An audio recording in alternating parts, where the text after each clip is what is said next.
Hello everyone. Good morning to one and all present here and welcome to the wonderful world of English language. Guys, today we are going to discuss here a very beautiful poem Dust of Snow.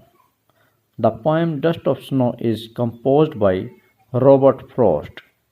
Robert Frost is an American poet and he is known for his realism. In this poem, the poet was in sad mood. It had been snowing. Soon a crow came. It shook the dust of snow on the poet's head. This incident changed his mood. It represents a moment, the some simple but has large significance. In our life, we face both sorrow and happiness. Everyone should be hopeful for betterment. In this way, we can safely conclude that one can shake off the sadness from one's heart and live a happy life forever. Let us read the poem and understand the hidden meaning behind this beautiful poem.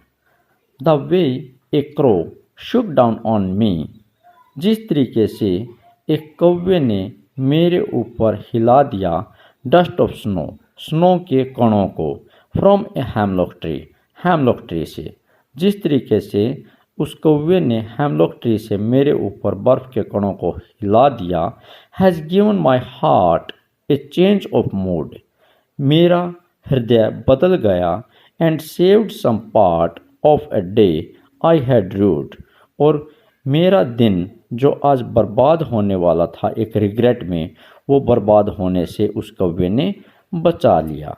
इस तरीके से हम देखते हैं कि इसमें rhyme scheme जो use की गई है वो है ए बी, क्योंकि साउंड देखिए आप, क्रो को लेते हैं हम ए, मी बी, स्नो फिर से ए और ट्री बी।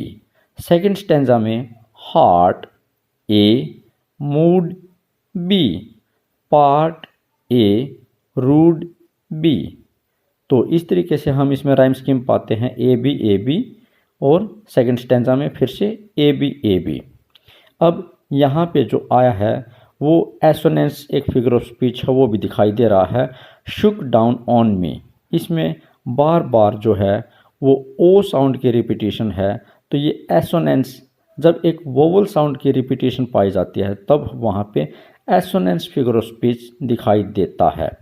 ऐसे ही जो आपका एक और है सेव्ड सम, इसमें स की रिपीटिशन हो रही है, तो ये भी आपका कॉन्सोनेंस है।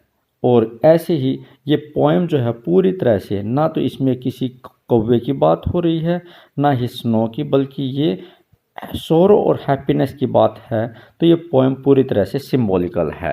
इस तरीके से आपने देखा है कि कैसे एक कौवा जो अपशगुन का सिंबल होते हुए भी पोएट के लिए एक शगुन का सिंबल बन जाता है, और जो कौवा है जिसको हम देख करके सोचते हैं कि कौवा है या कोई बिल्ली है, ये हमारे दिन की शुरुआत के लिए अच्छे नहीं होते, लेकिन यहाँ पे हम पाते हैं कि एक कौवे ने भी दिन का समय बर्बाद होने से कवि का बचा लिया है।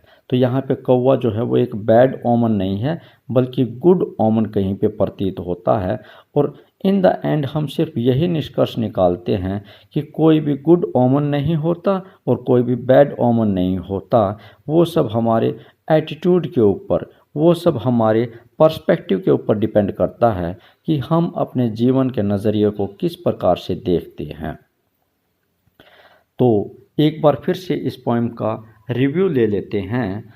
The way a crow shook down on me dust of snow from a hemlock tree, जिस तरीके से कौवे ने मेरे ऊपर हेमलॉक ट्री से डस्ट ऑफ स्नो को हिलाया, has given my heart a change of mood and saved some part of a day I had rued. तो मेरा जो दिन का समय था वो बर्बाद होने से बचा लिया, और मेरा हृदय जो अब तक ग्लूमी में डूबा हुआ था, उदासीनता में डूबा हुआ था, वो समय भी बर्बाद होने से बचा लिया। किसने बचा लिया? उस कौवे ने बचा लिया। रूड मीन्स यहाँ पे रिग्रेट है, और हेमलॉक जो है जिस प्लांट के बारे में, जिस ट्री के बारे में इस पोएम में डिस्क्राइब किया गया है, हेमलॉक एक पॉइजनस ट्री है और इस पे छोटे छोटे से सफ़ेद से फ्लावर आते हैं। तो ये दिखने में बड़ा सुंदर होता है, बट ये पॉइजनस ट्री होता है। तो यहाँ पे भी एक हिडन मीनिंग है कि जो चीज़ दिखती सुंदर है ज़रूरी नहीं है कि वो हमारे लिए फ़ायदे की हो, लेकिन अगर हम उसमें भी पॉजिटिवनेस ढूंढें तो यहाँ पे भी ये पता चलता है कि जो हेमलॉक ट्री है वो भी कवि के लिए, रॉबर्ट फ्रॉस्ट के लिए तो कहीं ना कहीं गुड ओमन का ही सिंबल प्रतीक हुआ है, और ये पोएम एक सिंबॉलिकल है। आई होप ये पोएम आपको ज़रूर अच्छी लगी होगी। अगर वाकई में आपको कुछ ऐसी ही वीडियोस की तलाश है तो इसी चैनल को देखते रहिए, और इसके लिए इस वीडियो को लाइक कीजिए, इस वीडियो को शेयर कीजिए और हमारे चैनल को सब्सक्राइब कीजिए। Thank you for watching this video. Thank you.